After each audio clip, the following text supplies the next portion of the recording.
Ya por este momento ha tenido todo el sentido. Que te has venido desde Sevilla, tío. Sevilla, tío, a este rincón había que venirse, aunque viviera en Pekín, vamos. Qué maravilla, qué maravilla. Bueno, lo primero, reiterarte una y mil veces mi agradecimiento y el de todos los que nos están escuchando por este momentazo que nos vas a regalar, hablando desde la ciencia y desde la experiencia sobre el que yo creo, y no te queda más remedio que estar de acuerdo conmigo, que cada vez es más importante el papel que está teniendo a nivel psicológico, mental, en esta disciplina o en estas modalidades de deportes de resistencia. Lo primero que te voy a preguntar es ¿qué es la psicología para todas esas personas que todavía piensan que al psicólogo van los locos? Que habrá muchos. Seguimos ahí estigmatizados, Rubén, seguimos con esa tendencia a pensar que ir al psicólogo es ir cuando tienes un problema. Y bueno, recupero el ejemplo que pongo siempre. Al final podemos estar entrenando muy bien, pero seguimos entrenando, ¿no? No hace falta tener una carencia en cierta capacidad física para seguir entrenándola. La psicología es igual. Y para que la gente se ubique un poco, si la psicología estudia el comportamiento, la psicología deportiva estudia el comportamiento en el ámbito deportivo. Esa sería la definición más simple y yo creo que más entendible de lo que es la psicología del deporte. Así que quedaros con que estudiamos el comportamiento humano en la acción deportiva, en la práctica deportiva, y por comportamiento entender pensamientos, contexto, todo lo que influye en el comportamiento. Vale. Es una descripción muy visual, se entiende muy bien, pero claro, todos nos comportamos de una forma u otra. Entonces entiendo que si tú vas a estudiar mi comportamiento y todos tenemos uno, cada uno de su padre y de su madre, luego hablaremos del papel que tiene la ciencia aquí, pero al final es muy difícil marcar comportamientos para todo el mundo. 100% de acuerdo, 100% de acuerdo, Rubén. Entonces, ¿cómo puedo saber yo, como deportista, o cómo puede saber mi padre si está empezando a correr y que lo que tiene que conseguir son adaptaciones físicas y fisiológicas? ¿Cómo podemos saber, en función del público que seamos, si necesito trabajar la parte psicológica en mi deporte o no? Aquí esta pregunta me quedaría todo el podcast con ella porque al fin y al cabo radica un poco en la problemática que hay, ¿no? De al fin y al cabo, si incluso yo me incluyo, si me tengo que poner en contacto con alguien, primero es con un entrenador, porque al final tú percibes que lo primero que necesitas es programar para llegar a tu gran día. Pero luego viene joder, no he podido sacar los tiempos de entrenamiento en competición. No he podido llevar esos vatios que tenía previsto a la competición, o las sensaciones han sido totalmente diferentes, y es porque has abandonado ahí un trabajo que, al igual que incluyes a la programación de entrenamiento, incluyes una programación nutricional, incluso los atletas de resistencia llevan pautados esa estrategia a nivel nutricional y de hidratación en la carrera. Pues esto es lo mismo. Grave error el pensar que no hace falta para mí, y no quiero vender la psicología como una imposición. Siempre es necesario, en algún momento, porque siempre vas a tener una necesidad. Lo que ocurre con esto es que también aquí es muy importante recuperar el deporte de alto rendimiento. Como todavía la figura del psicólogo no está instaurada, como que no se nota tan necesaria, ¿no? Pero si tú te pones a valorar cualquier historia, incluso la tuya, la podrías retomar, o la de cualquiera de tus deportistas, probablemente no hay una problemática patológica de a lo mejor un bloqueo, un ataque de pánico en el agua. No es necesario tener un ataque de pánico cuando te adentras mucho en el mar y giras la primera boya para trabajar, por ejemplo, cómo puedes segmentar el agua, sino simplemente preguntar, oye, ¿cómo gestionas el tramo a nado? Te contaminas mucho del ritmo que impones el grupo, y cuando ves que decae el ritmo, eso te afecta a nivel de lo que te vas diciendo. O sea, simplemente es conocer qué necesidades tienes para comenzar a trabajarla, pero el trabajo de la psicología deportiva siempre es necesario. No hablamos de sí y no. O sea, hablamos de sí y no cuando estamos en el ámbito clínico. Tengo un problema de trastorno de la alimentación, o tengo un problema depresivo o de ansiedad. Aquí sí puedes entrar en un sí o no. Pero en el tema del rendimiento, para mí siempre es necesario. Independientemente del nivel, esto es para todo el mundo. Yo, por ejemplo, he trabajado con deportistas de más nivel, con deportistas recreacionales y con deportistas que no eran deportistas. Entonces, claro, desde el absoluto desconocimiento y sin querer entrometerme en lo que se debe y lo que no se debe hacer, pero yo con mis habilidades como entrenador en lo que me centro es entrenamiento de fuerza, trabajo de técnica, pues al final en intentar establecer una progresión que lleve a que ese no deportista dentro de X meses tenga unas garantías a nivel de estructuras para que no se lesione y que pueda conseguir ciertos resultados. Pero solamente me centro en el aspecto psicológico si detecto una carencia de motivación, si detecto un huracán de motivación que puede que se apague en muy poco tiempo. Pero me he topado también con muchas personas que yo les propongo un entrenamiento, ellos lo cumplen y no hay problema. ¿Por qué estas personas sí tienen o deberían o podría ser un extra, un plus, trabajar el aspecto psicológico? Aquí has contextualizado muy bien, has contextualizado a alguien que le importa, por ejemplo, el rendimiento por cualquier circunstancia. Yo en el rendimiento sí que la veo muy necesaria, pero incluso para una persona que hasta tiene una adherencia ya, como tú bien comentas, de por sí, porque el propio entrenamiento le motiva, yo siempre lanzo la misma pregunta y te la voy a hacer ahora mismo a ti. ¿Trabajas la fuerza tanto con el atleta popular como el atleta que busca el mayor de los rendimientos, tu mejor atleta de élite, por así decirlo? Bueno, Por supuestísimo. pues esto es algo igual, simplemente que tú tienes que conocer qué necesidad tiene esa persona que está comenzando a hacer deporte y qué necesidad tiene la persona que actúa en alto rendimiento.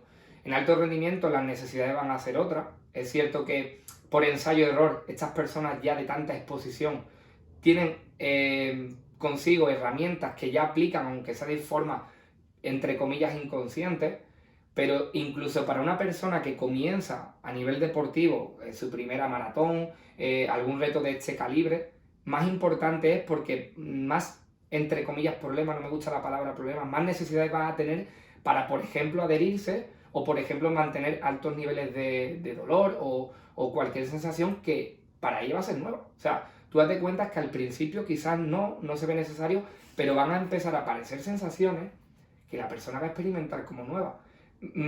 Problema también esto, que como el deporte de élite no tiene tan instaurada la figura del psicólogo, o cuando se muestra algo, se muestra la programación del Ironman o la programación de la maratón y no muestran ese trabajo psicológico, a veces porque no lo hay, la persona no lo toma como necesario. Es que aquí hablamos de que aún a nivel de instauración del psicólogo a nivel nacional en España, porque por ejemplo en Estados Unidos es muy diferente la situación que hay, pero por supuesto Jolly, que empieza a entrenar hoy día 1 con 54 años, va a tener unas necesidades también a nivel psicológico que hay que tener en cuenta. Por lo tanto, mito número 1 que quiero romper es que la psicología deportiva es para Javier Gómez Noya o cualquier atleta de alto rendimiento, como para Loli que quiere mejorar su salud.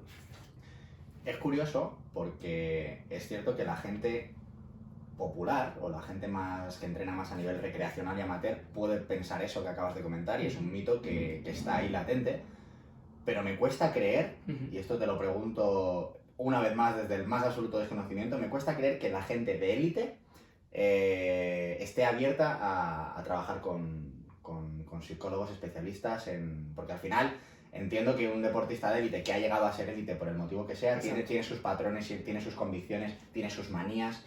¿Entra tú a romper algo que le ha estado funcionando durante mucho tiempo?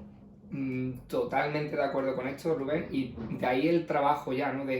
Imagínate que yo a uno de tus deportistas más avanzados, que pongamos el hipotético caso de alguien que ha sido campeón del mundo en su categoría, con una forma de entrenar y de alimentarse determinada. Ahora ve tú y dile, oye, es que necesitas esto. O sea, yo aquí siempre digo, ostras, le estás diciendo a alguien que tiene que instaurar algo cuando ya le ha ido bien.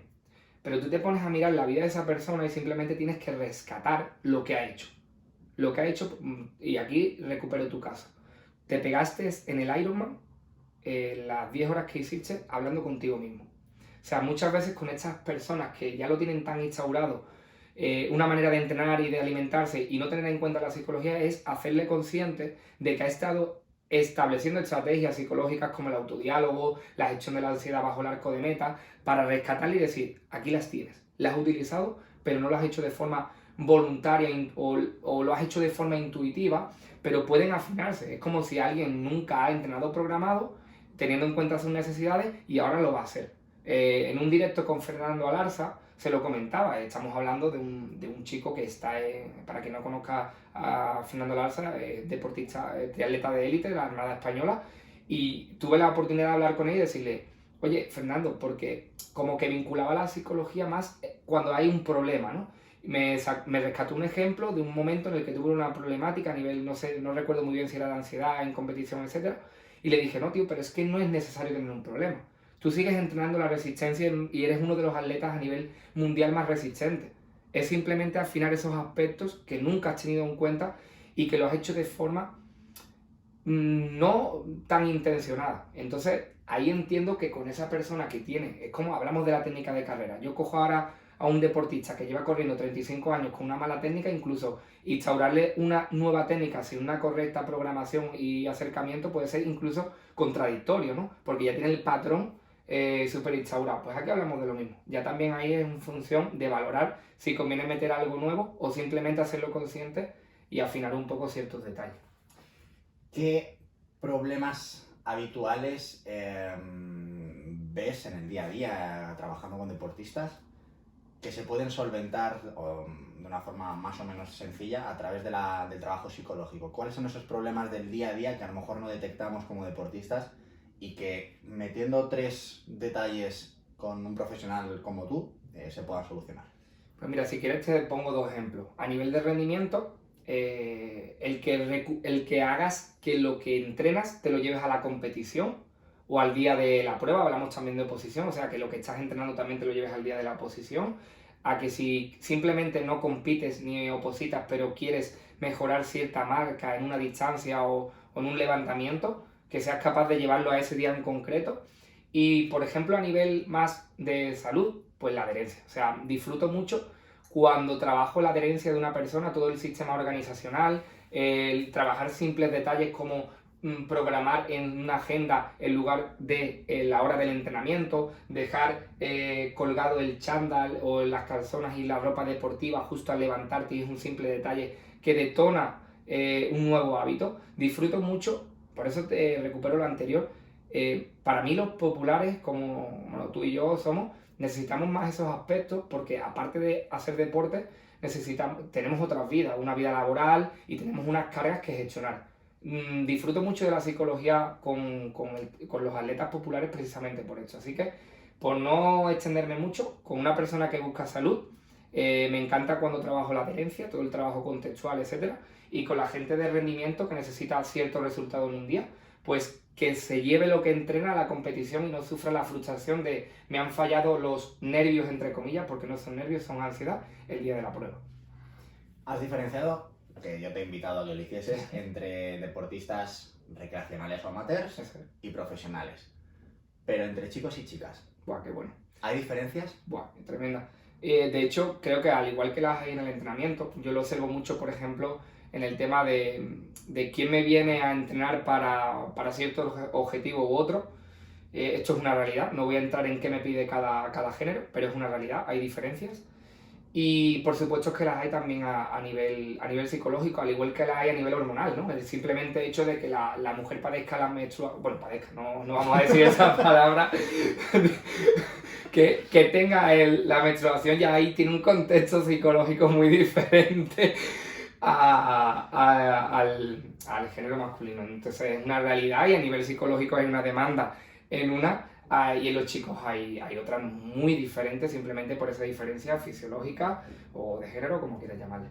Fíjate, el otro día estuve entrevistando a otra persona, no voy a decir el nombre por si sale antes o después, y le hablé de algo que te voy a comentar ahora y que no tenía pensado sacarte, pero creo que me puedes dar una opinión que seguro que nos saca un poco de dudas. En el mundo de la ultra resistencia, parece que la mujer está empezando a ganar posiciones a nivel absoluto respecto al hombre. Y todavía no tengo claro si es algo, si hay causalidad o hay correlación en este tipo de datos. Te voy a leer 2 titulares del New York Times, ¿vale? Fíjate, en castellano, por supuesto. Fiona Kolbinger, ciclista alemana que ganó la carrera transcontinental en 2019, una carrera de 4.000 kilómetros haciendo un tiempo de 10 días, 2 horas y 48 minutos, casi 6 horas por delante sobre el segundo en el podium un hombre que era Ben Davis. Segundo titular, Jasmine Paris en The Spine Race en 2019, una ultramaratón de 430 kilómetros y 13.000 metros positivos. Se ha convertido en la primera mujer en la historia que ha ganado a nivel absoluto tras 83 horas y 12 minutos. Ganó a todos los hombres, incluso parando en muchos avituallamientos para darle el pecho a su bebé recién nacido. Yo he intentado ver si esto es casualidad porque no había un hombre más competente que ellas, o si realmente hay una explicación fisiológica o psicológica que justifique esto. Y he leído alguna opinión de algún especialista o de algún médico que decía que uno de los puntos importantes es, y aquí es donde te pregunto, que las mujeres al parecer gestionan mejor los picos de intensidad en deportes de tan larga duración. Como que van más al tran, es como comparar esa liebre y esa tortuga, que la liebre acaba reventada, pincha, y la tortuga al final llega más lejos. ¿Esto puede ser así o me lo he inventado? Y si quieres te doy también otra perspectiva, si me permites. Y aparte recupero lo de antes que he dicho, la menstruación. Y aquí viene un poco. O sea, la mujer tiene a nivel fisiológico unos umbrales incluso de dolor para soportar, por ejemplo, el parto, ¿vale? Que incluso aquí podríamos también aunar. Incluso estamos trabajando en cómo gestiona la mujer el dolor en estos días desde la plataforma AudioFit, que animo a todas que vayan allí y lo descubran. Y recuperando tu pregunta, también me iría mucho a lo social. O sea, fíjate el detalle que has dicho, que amamante a su niño. O sea, cómo se veía a lo mejor que antes una mujer amamantara a su niño durante una carrera, con lo estigmatizado o tabú que era que una mujer sacara el pecho y amamantara a su hijo quizás años atrás. Fíjate que aquí ya entramos a nivel de entorno social. Fíjate que también que entramos a nivel de entorno hormonal. Ese momento donde la mujer tiene un punto concreto a nivel fisiológico como es la maternidad. También yo diría que incluso a nivel social la integración de la mujer en los gimnasios, ¿no? En que entrenen fuerza y ojo, con lo que repercute eso en el entrenamiento. O sea, yo creo que estamos viviendo esa generación de mujeres que están empoderándose a nivel de entrenamiento de fuerza, cosa que antes quizá era un poco, lo digo abiertamente, tabú en los gimnasios, esa sala de musculación. También que, lo típico, ¿no? Yo eso lo he vivido en los lugares donde trabajo, actividades dirigidas para mujeres, clases colectivas, los gimnasios y la sala de musculación para hombres. Eso quedó atrás. Vemos cada vez la mujer más integrada en el deporte de fuerza, y yo creo que todo es un halo de avance a nivel social de la mujer. Recupero la parte social y psicológica, que para eso estoy aquí, y creo que ahora estamos viviendo a nivel físico toda esa consecuencia, esa atmósfera social y ese avance en la mujer en la vida. Creo que nos lo estamos llevando al deporte. Quiero pensar que hay casualidad en eso, y bueno, independientemente de que a lo mejor la participación masculina fuera más o menos acusada en ese día, pero yo creo que a nivel físico estamos viviendo los avances que está habiendo a nivel social de la mujer. Brutal escuchar tu perspectiva. Aún así, entiendo que nos quedan estadísticas por analizar. Totalmente. A ver qué va pasando en todo esto, porque me llamó mucho la atención. Y bueno, pues el tiempo dirá si ha sido casualidad o no lo ha sido. Otro de los problemas que se encuentra la gente, ya vamos a meternos en el meollo de la plena competición. Llega la carrera, y esto es algo que a todos los oyentes que están al otro lado se pueden sentir identificados con esta situación. Vas en una carrera, vas al ritmo al que tienes que ir, pero sabes que al doblar aquella esquina está tu pareja, están tus hijos, están tus padres, hay alguien que conoces. ¿Cómo gestiono yo los ánimos del público para no venirme arriba y no reventar? Está buenísima, Rubén. Sobre todo, recomiendo a la gente que vaya a tu podcast donde narras tu Ironman, porque es una lección psicológica. Rubén ahí pone voz a sus pensamientos, incluso a lo que siente en ese sector de público. Corrígeme si me equivoco, ese pasada por línea de meta durante varias ocasiones, cuando ve a sus familiares y al team, a sus amigos. Es tremendo el efecto que provoca el contexto. Y yo siempre digo, el deporte de resistencia, aunque se practique de forma individual, es un deporte social. O sea, precisamente ahí llega el error muchas veces de pensar que somos ratones de laboratorio en una rueda. El efecto que tiene el ambiente, como tú bien has dicho, repercute. Y todo el mundo hemos pasado por una recta donde había más masificación de gente o tenías a una persona animándote, y hemos visto que el Garmin empieza a acelerar el ritmo y tienes que decir, oye, al sitio. Precisamente desde la psicología, y ya recupero lo que vamos a comenzar juntos, eso se trabaja. Por eso te digo que hay veces que el atleta no es consciente de que tiene una necesidad psicológica hasta que se planta en la mesa y entiende que eso con psicología puede mejorarse.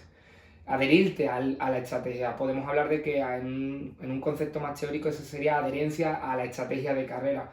Por ejemplo, con deportistas de combate siempre lo trabajo mucho. El no entrar con la incertidumbre al tatami de no llevar nada establecido. Tú tienes tus patrones de vatios de potencia, ritmos, y hay que adherirte a ellos. Por lo tanto, en ese momento donde entras quizás en un lugar donde te esperan familiares, más adheridos tienes que estar a lo que venías haciendo.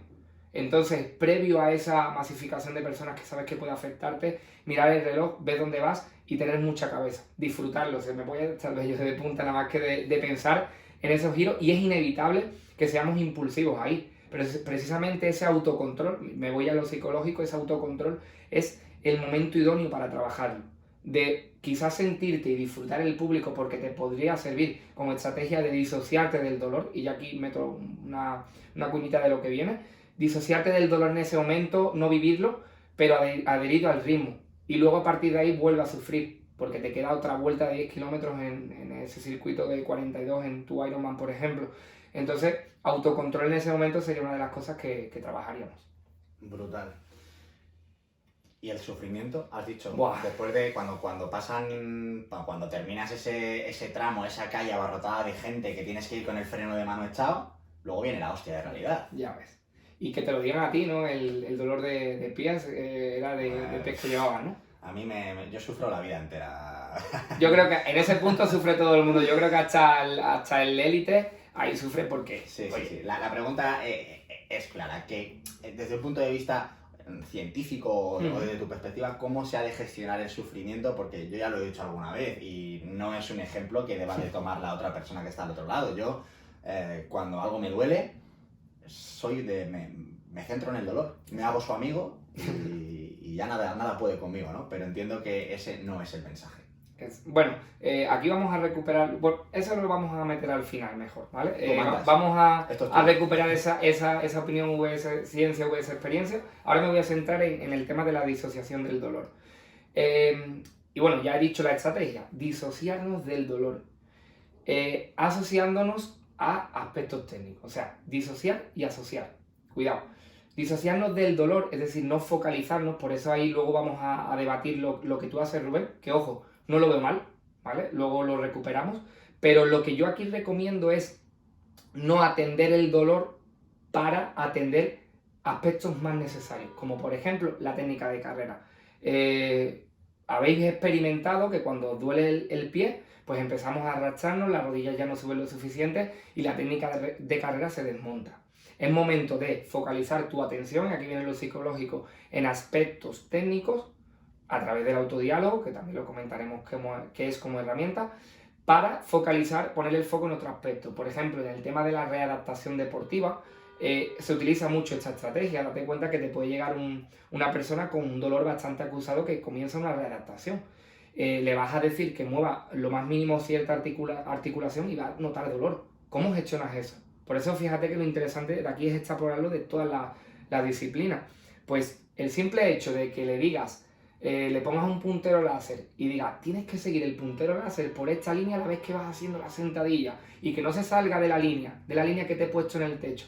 La persona se asocia a el puntero láser, al final es un aspecto asociativo a la técnica porque ya estás también trabajando el centro y estás disociándote del dolor. O sea, fíjate lo diferente. Y cuando termina le dices, ¿te ha dolido? Y te dice, joder, me he olvidado. Pero no es que haya habido una mejora del dolor como tal a nivel físico o orgánico, sino a nivel psicológico. Es que el dolor tiene mucha parte de creencia social y de valoración subjetiva. Cuidado aquí. Entonces, en triatlón o en deporte de resistencia, en esos momentos del dolor, disociación. Música, ¿sí o no? Porque claro, pregunta. Porque claro, te pregunta. Aquí cada uno tiene sus truquitos. Cuidado que te veo entrenar con cascos. Yo entreno con casco siempre. Pues ahora hablamos de ello. Yo soy, vamos, o sea, a mí la gente pro me mira y me dice, tú eres un minuto. O sea, yo estoy empezando a ser capaz de correr, ahora no porque no nos dejan, porque no podemos con el COVID y demás, pero yo estaba empezando a competir sin música, ahora obviamente los triatlones por reglamento no se puede, pero yo mis entrenamientos, o sea, sí o sí, no es negociable.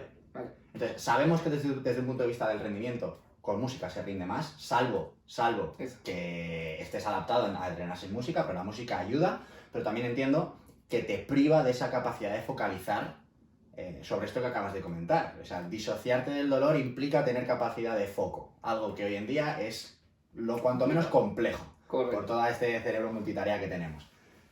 ¿Qué opinión tienes tú sobre esto de entrenar con música o no entrenar música? Te aviso de que estaría dispuesto a cambiar mis hábitos en función de lo que digas, así que ten cuidado con tus palabras, que podrían ser las últimas. Espérate, pues mira, voy a valorar lo que ha dicho para decir lo que me diga y me invite, si no, no voy a volver por aquí. No, es verdad.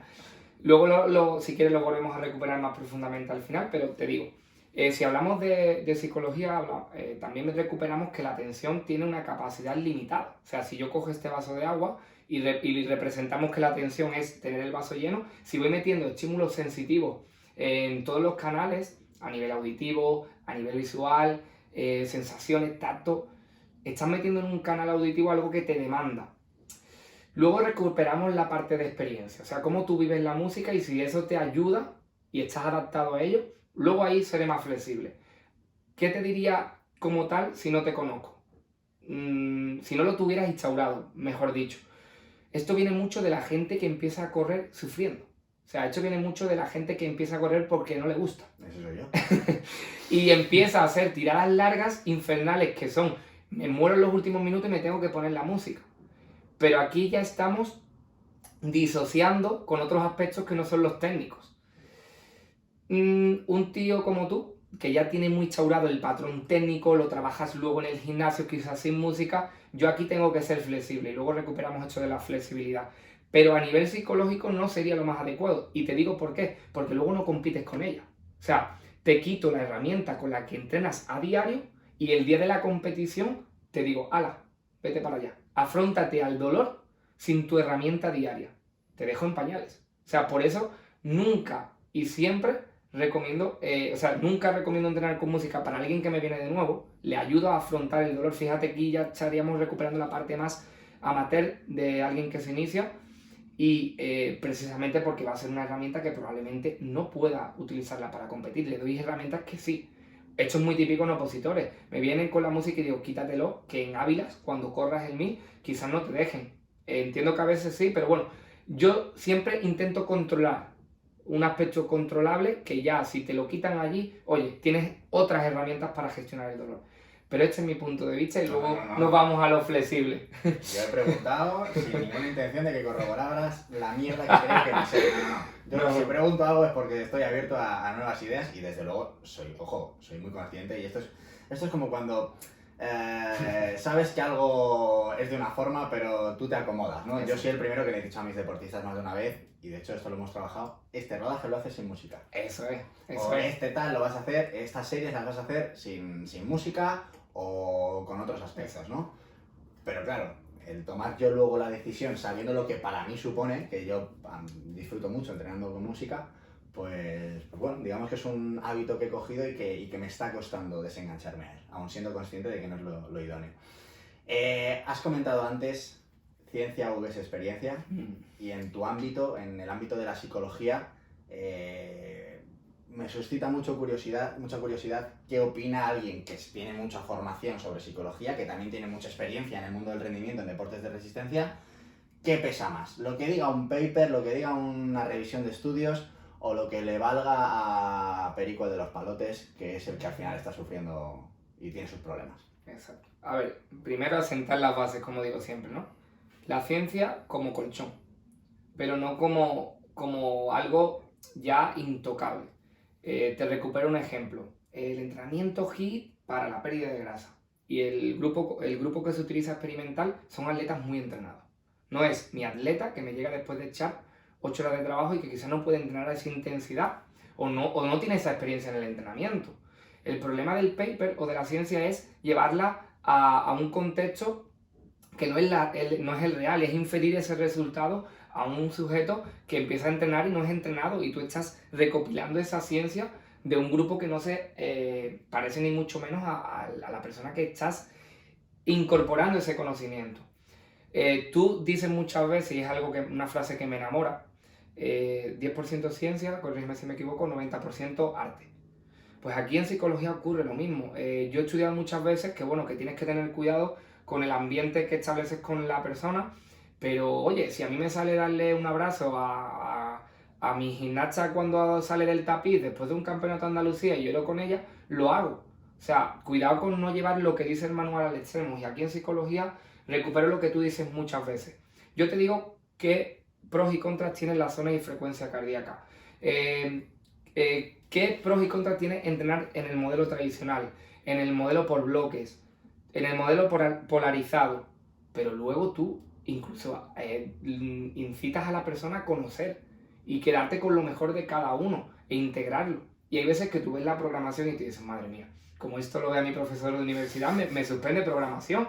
Pero es que, oye, a esa persona le ha ido bien, por su trabajo quizás le viene bien un método en un momento, otro en otro, incluso un mix, que tú dices, vaya gazpacho de Andalucía que he hecho aquí, y sin embargo los resultados salen.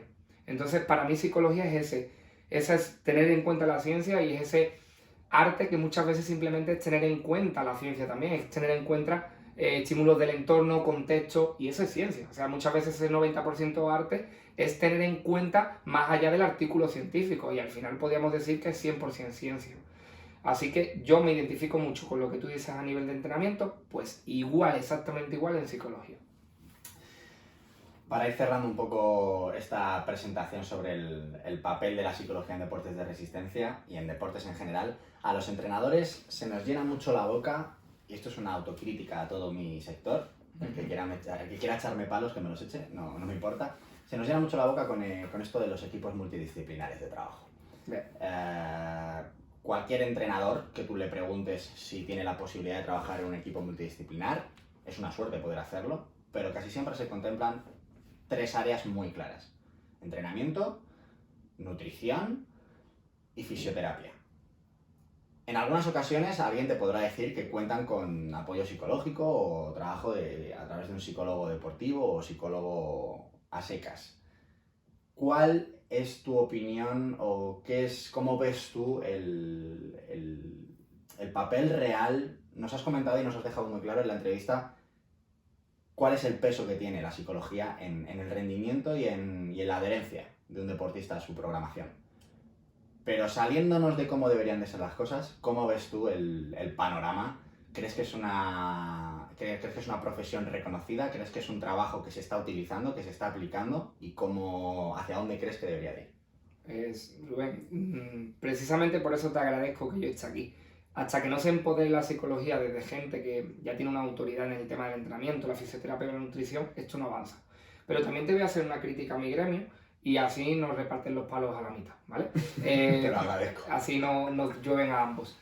A ver, yo soy el último que llega a un equipo multidisciplinar. O sea, si tienen que contar con alguien, entrenador o técnico, nutricionista y fisioterapeuta. Eso es una realidad. El psicólogo es el último, ¿no? El psicólogo es el último. O sea, y además cuando hay un problema. Y eso lo sufro. O sea, lo sufro siempre. Somos la última alternativa, y aparte también por el estigma que seguimos teniendo. O sea, es que la gente todavía no entiende que los psicólogos deportivos no trabajamos con personas que padecen ansiedad o depresión. Trabajamos con gente que necesita afinar ciertos hábitos o ciertos rendimientos, o sea, ciertos resultados a nivel de rendimiento. Eso por un lado. Además, se nos llena la boca con lo de multidisciplinar, pero al final es la realidad que tú dices. No llega a ser multidisciplinar porque quizás falta lo psicológico o lo social. También te digo que si me voy a lo económico, cuando una persona se pone en contacto con alguien para preparar un Ironman, pues prioriza el entrenamiento. O sea, entiendo que incluso yo mismo lo he hecho antes de un nutricionista, porque es como, oye, necesito un plan. Y a nivel económico no me queda en la cuenta más dinero para tener un profesional más. Es que cuidado, también hablamos aquí de lo social. Pero hay que entender que tienes que tenerlo, o al menos integrarlo, que tú has tenido el interés de traerme aquí para aprender de psicología y decir, pues bueno, no soy psicólogo, pero voy a tener en cuenta que, oye, que a Pepita tengo que tenerle en cuenta lo que dice. Pues ya estás integrando psicología, ya eso es un trabajo multidisciplinar. Y ahora va la crítica a mi gremio, y lo siento, pero lo pienso así. No hemos generado todavía resultados. O sea, tú estás entrenando y programando a gente porque has demostrado que tus programaciones llevan a la gente a conseguir sus resultados. Y en psicología, entre que se siguen pegando palos entre colegas, al igual que bueno, ocurre también en la ciencia de la actividad física y el deporte, y hay debates y eso va a existir siempre. Pero se quedan en lo conceptual. En mi punto de vista, sobre todo hablo a nivel deportivo. La motivación, el tema de la ansiedad, pero ¿cómo mides eso? ¿Cómo lo haces tangible? ¿Qué herramientas le da al deportista? Si te sigues encerrando en un cuarto, te sigues dando la chapa 40 minutos en un contexto que no es deportivo y no sales al campo, no te metes en su piel, no te vas al tapiz, no coges un aparato aunque no sepas hacer una maestría con un gimnasta, pero lo haces para sentir lo que debe. Tenemos lo que merecemos mucho. O sea, muchos psicólogos tenemos lo que merecemos. No tenemos lo que deberíamos porque no hemos conseguido los resultados que deben y eso es una realidad. Así que cuando nosotros los psicólogos demostremos, como voy a intentar demostrar contigo, que tienes que tenerlo en cuenta para que consigas tus resultados, el panorama cambia. Luego habrá que cambiar creencias, avanzar a nivel de lo que es el estigma que tenemos todavía, pero no hemos generado resultados suficientes para que Fernando Alarza, Javier Gómez Noya diga, en mi equipo tiene que haber un psicólogo. Porque ellos tienen capacidad económica y pueden pedirlo. Pero no ha habido alguien que diga, joder, este psicólogo y este trabajo me ha hecho llegar a la Copa del Mundo como nunca, porque me ha tenido en cuenta cosas que jamás he trabajado. Eso no hay. Por lo tanto, tenemos lo que merecemos porque todavía no hemos conseguido generar los resultados que den un golpe en la mesa. Imagínate que yo estoy al otro lado, estoy escuchándote a ti y digo, Dios mío, tengo que meter un cambio en mi planteamiento, tengo que encontrar a alguien que me ayude en este aspecto. ¿Cómo coño encuentro yo? Yo ahora mismo lo tengo claro, te llamo a ti y ya está, ¿no? Si cualquiera de mis deportistas necesita, pues le pongo en contacto contigo y listo. Pero yo, hasta antes de conocerte a ti, yo no tenía ninguna carta que sacar si alguno de mis deportistas tenía necesidades o me pedía, ponme en contacto con un psicólogo deportivo. ¿Qué es eso de un psicólogo deportivo? ¿Dónde coño encuentra la gente un psicólogo deportivo? ¿Cómo pueden recibir ayuda? Además de contigo, que ahora daremos tus referencias, pero ¿cuál es la forma de encontrar un psicólogo competente en rendimiento? Que no creo que cualquiera lo sea. Es que precisamente recupero lo anterior. Es que se están dedicando al rendimiento sin haber subiste una aplicación muy buena que es estudio, experiencia y luego otras cosas que también influyen. Es que se van muy a lo clínico en este sentido. Que tú puedes conocer la ansiedad, tú puedes conocer la depresión, tú puedes conocer el nivel de activación, el efecto del autodiálogo, pero si no conoces el deporte, jodido. O sea, fíjate lo difícil que es que yo te diga, búscate a un psicólogo, pero que además haya experimentado el rendimiento, o simplemente, oye, además de entender la psicología, entienda de tu deporte. O sea, estaríamos hablando ya de que sea bueno en un punto y que también haya tenido experiencias en otros. Porque yo te digo que yo no podría estar transmitiéndote esto si no me hubiera tirado al agua en un triatlón, si no me hubieran dado de hostia, golpes en las gafas, experimentar la sensación de pánico bajo el arco de meta y temblar en el agua. Eso está ahí. Y entiendo que es lo difícil. Yo me he subido a Madrid precisamente para solventar dos aspectos. Uno, que entiendo que lo económico también influye, y es una realidad, y crear una herramienta que te ayude a personalizar lo que necesitas. Y segundo, para también brindar la integración al entrenamiento y que entiendas que es accesible. En ese sentido, y ya volviendo a tu pregunta, es muy complicado. Y por eso recupero lo anterior, que tenemos lo que merecemos. Porque nadie es capaz todavía de brindarse. Oye, no quiero generalizar con nadie. Por ejemplo, Iván Alonso me parece un psicólogo deportivo brutal en el tema de la halterofilia. Pues te daría ese ejemplo. ¿Quieres rendir? Porque practica. Le practica, exactamente. Ha estudiado y la vive. Pues por ejemplo, yo a la recomendación, y ya recupero tu pregunta para no divagar más, es búscate a alguien que sea psicólogo y que veas que al menos está relacionado. Y no te digo a lo mejor de vivenciar un levantamiento en powerlifting, pero que sí vea powerlifting. Y que sí vaya a sus entrenados y le diga, oye, ¿qué sientes? Y que coja la barra y diga, tío, pues esto es lo que me demanda el deporte. Es que tú no puedes hablar sin conocer esas sensaciones porque tú En la carrera o en el grado no estudias esa sensación en concreto, te hablan de la ansiedad como fenómeno, pero no tiene nada que ver a nivel deportivo. Entonces, recuperando la respuesta, busca a un psicólogo que tenga obviamente la formación, pero que esté mínimamente vinculado al deporte que quieres mejorar. Esa es la recomendación. Y ahora te tengo que hacer la última pregunta, que es, ¿qué es más fácil? ¿Qué es más fácil? ¿Que un psicólogo estándar se especialice en una modalidad deportiva, en este caso en deportes de resistencia, y que pueda prestar sus servicios de una forma consistente, eso es? ¿O que un entrenador adquiera unas herramientas mínimas desde un aspecto psicológico para poder darle ese servicio a sus deportistas? Y aquí nos estamos metiendo en terreno pantanoso, me da igual. Pero el programa es nuestro, lo hacemos así, nadie nos va a censurar. Me da igual, de hecho es una crítica también. Obviamente, llevado al máximo nivel, es imposible que alguien sin unos conceptos, porque aquí ya yo hablo de lo concreto, pero yo luego he estudiado teoría del aprendizaje, cómo aprende el ser humano, y esa base la tengo. Obviamente te diría que estudiaras psicología.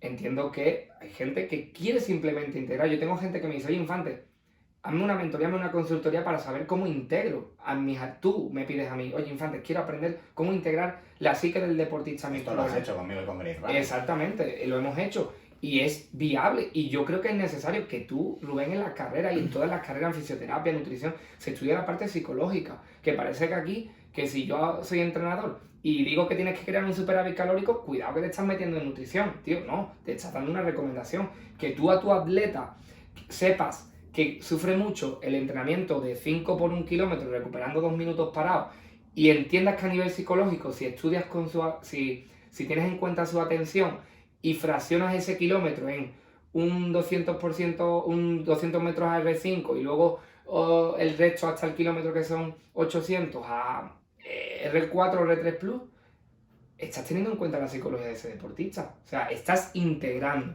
Entonces veo muy viable y quiero a ver si podemos hacer algo de la mano juntos donde integremos las dos cosas y que le sirva tanto a psicólogos como a entrenadores, pero sinceramente veo muy viable que los entrenadores a día de hoy se interesen por la psicología y que sean psicólogos quienes forman a esos entrenadores para que ellos integren la psicología, y que a esto le moleste, pues oye, yo creo que se está equivocando, porque yo creo que ya ayudaría a aumentar el pastel del interés a la psicología.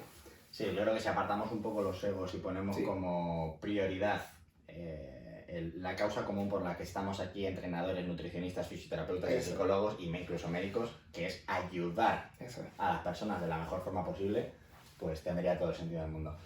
Muchísimas gracias por tus respuestas, José Antonio, por tu honestidad y por hablar sin pelos en la lengua, que al final es lo que aquí más nos gusta. Las gracias a ti, Rubén. He sido oyente de este podcast y me veo aquí ahora mismo sentado, y sobre todo que el cambio a nivel psicológico va a llegar cuando gente que ya está instaurada